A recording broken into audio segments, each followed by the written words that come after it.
ذاك العظيم في علا من أبدع الكون سوى سبحان الله وبحمد الله ولا إله إلا الله. It also said she doesn't have to take the name of her husband.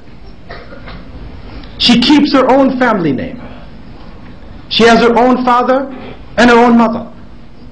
Now yes, we are in Western countries and sometimes this laqab or whatever it is for the name of the tribe or the qabila, the people take it. But the reality is, the constant stress in this is on independence. That these are two individuals who are married together, zawjain. When zawj is being used, it is a companion. It's not just husband and wife, like they say in English.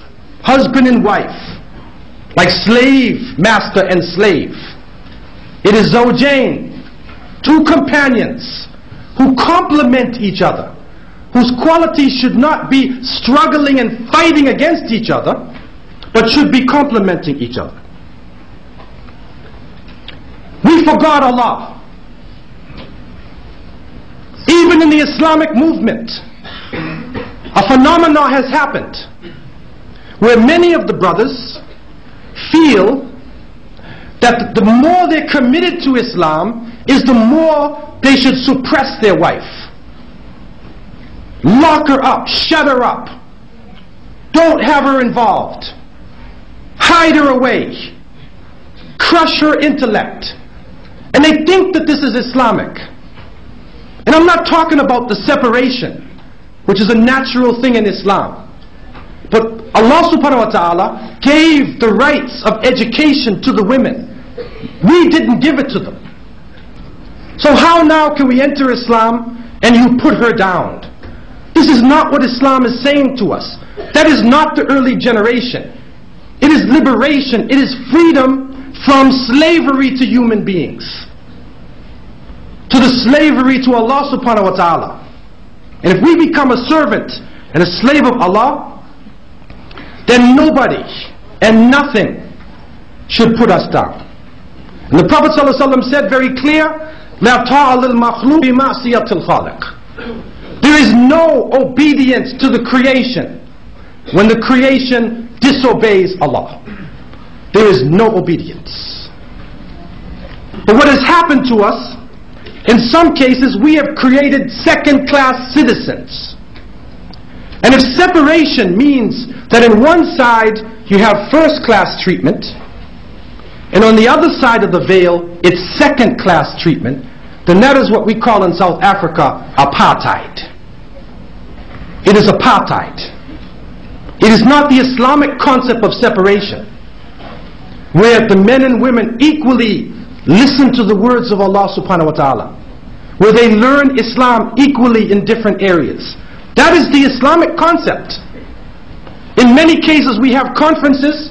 I've experienced conferences. On the brother side, they're talking about fiqh, aqidah, tafsir, nahu and sarf. They're going deep into Islamic history. On the sister side, how do you cook Islamic cooking? Or they say, what are the rights of men and the obligation of women? Not the rights of women. What are the obligations? In some Muslim countries we come into the masjid, and on the men's side the rug is clean, it is nice. On the women's side, the fleas are jumping all over the place and the roof is falling in. And one of the things when I was traveling in Morocco, Al-Maghrib, that I love so much about the masajid, that the women's section had the same wudu area and the same rugs as the men's section. And they could enjoy the salat. It didn't have to be even in the same area. But they could enjoy the salat. They could make wudu. They had their entrance. They could pray to Allah subhanahu wa ta'ala if they were outside with their family. And so, separation should not be marginalization. There's a difference between the two. And so we need to be honest with ourselves and to look into this dilemma that we are in, this crisis. It is a challenge. Look at it in a positive way. Because we can change the society. If a woman is educated, then the whole family is educated.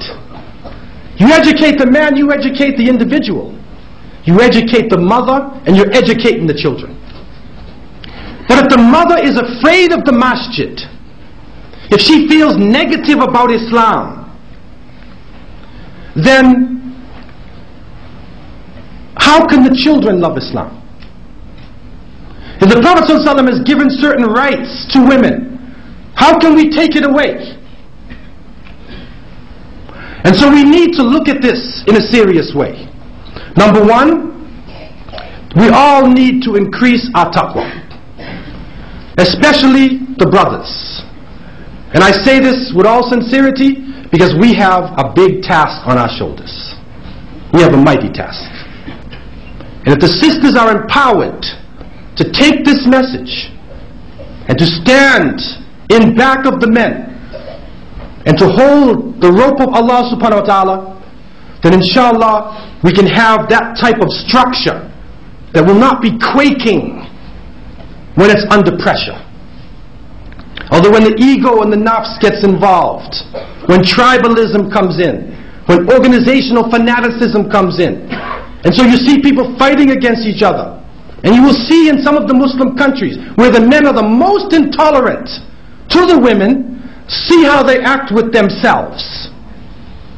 You see how they act with themselves. You mark my words. Look at the countries where the men are the most intolerant to women. Don't even want to see them. Then watch how they deal with each other. They can't agree on anything. Their ego comes in a minute. And when another man opposes them, they try to kill him. Why are they like that? They need some water to put out their fire. In many cases, the presence of a woman, her opinion in matters, the thought of the families, when we are making our decisions for the communities, it waters down the flame. It waters the flames down. Secondly, we need to focus more on character, on akhlaq. We are focused heavily on ibadah, on how to make the salah, how to fast in Ramadan. The Prophet ﷺ has told us, بُعِثْتُ لِأُتَمِّمَ مَكَارِمَ الْأَخْلَاقِ, and we find this in Al-Muwatta, that he said, I have been sent in order to complete the best part of character. That's why I've been sent. It's the character.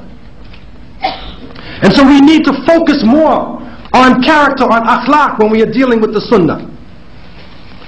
Also, interpersonal relationships. How did the Prophet ﷺ deal with other people? How was the Muslim committed, but yet he was humble? He was strong against the disbelievers, humble to the believers, easy to forgive, wanting unity, wanting peace inside of himself, will reach out to other people. That's our character. Forgive other Muslims. Close our ranks, make unity whenever we can.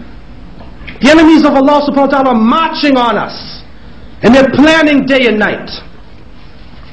And so we need to focus more on interpersonal relationships. How the Prophet ﷺ dealt with his family. How Muslims deal with each other. Number 3, a change in concepts of manhood and womanhood. What is manhood in Islam? What is womanhood in Islam? What is the concept of leadership in Islam? In many cases, we have a problem, because it's a concept of hierarchy. And so you have hierarchy versus cooperation. In the concept of hierarchy, the leader is above everybody else. He has privileges. He looks down and gives orders. And the more names that you get and titles that you get is the more worth you think you have. The more money that you think you deserve. This is the concept of hierarchy. And it influences not only our organizations, but it also influences our families. ذاك العظيم في علا من أبدع الكون سوى سبحان الله وبحمد الله ولا إله إلا